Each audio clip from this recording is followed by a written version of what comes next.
New venture aims to combat fake news on social media with warning labels.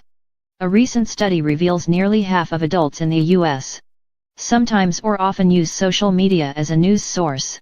But both Facebook and Twitter acknowledged that Russian propaganda reached millions of Americans through their platforms around the 2016 election, 126 million on Facebook alone.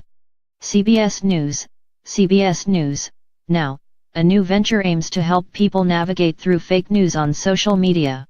NewsGuard Technologies is a $6 million venture that will launch this fall to battle fake news. The startup will use analysts to research and rate thousands of news sources. They hope to license their findings to social media companies and other platforms. "We're going to apply common sense to a problem that the algorithms haven't been able to resolve," said NewsGuard Technologies co-founder Stephen Brill, an author, journalist, and entrepreneur who founded Court TV and the American Lawyer magazine. On CBS This Morning he explained how it works.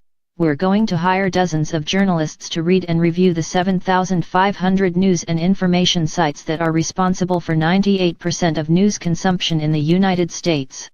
It's going to be very simple. They're going to be charged with telling the difference between the Denver Post, which is a real newspaper, and the Denver Guardian, which is a hoax site. NewsGuard will rate news sources red, yellow or green. And when a user mouses over a link to a news source, they'll see a description that Brill calls a nutrition label that will give the background of the publication, who owns it, who is backing it, their history, are they responsible, and how readers can complain if they have a complaint about something. If, Brill suggested, there is a site with information about fracking and it's financed by the American Petroleum Institute, readers will see that, too." CO host Gayle King asked Brill if NewsGuard has the cooperation of Facebook, Twitter and other social media sites where links to news sources are commonly shared. "There are about a half a dozen of them that we think will want to license the data," Brill replied, "plus the advertising agencies will want to license it so they can keep their ads off of the fake sites. What we're asking them in terms of licensing fees is a fraction of what they're paying their PR firms and their lawyers to talk about how hard the problem is to solve." CO host Biana Golodriga asked, "Facebook did this but in reverse. For their What's Trending app, they had people initially going through links, and then they were accused of being biased and so they turned to algorithms, which got us to where we are now. How are you going to avoid being accused of bias? First of all, with Facebook, they didn't tell you who the people were," Brill said. "We will list the backgrounds and the names of everybody doing every review. We will take all kinds of complaints. The complaints will be public. We'll have an appeal system. We're saying there's a real difference between the Denver Guardian, which is a fake site, and the Denver Post. And if the Denver Guardian wants to game our algorithm, which isn't an algorithm, they just have to start doing real news, and be accountable for it and tell people who they are. The nutrition labels will also clarify the political or ideological slant of a news source."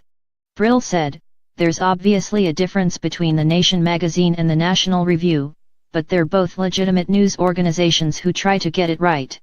They just come at it from a different perspective. If you click on the nutrition label for each, you will see exactly that, in their own words, what they say their missions are."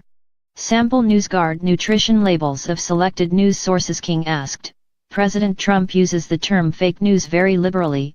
Some people say he uses the term when it's an unflattering story about him or his administration. How do you define fake news?" "Something that is deliberately aimed at defrauding you," Brill replied. "It's a hoax, or it's a propaganda from the Russian government." When asked if people who are comfortable with maintaining their silo of limited news feeds that may be providing them the information they want to hear, but aren't interested in expanding their sources, Brill said, "That comes under the category of acknowledging that we're not going to solve all the problems in the world. In a world where a certain percentage of people think that 9/11 was an inside job by the Bush administration, and another percentage think that President Obama was not born in the United States, we're not going to satisfy everybody. But we are going to equip people to understand the basics behind the headlines that they're seeing on their searches and on their feeds."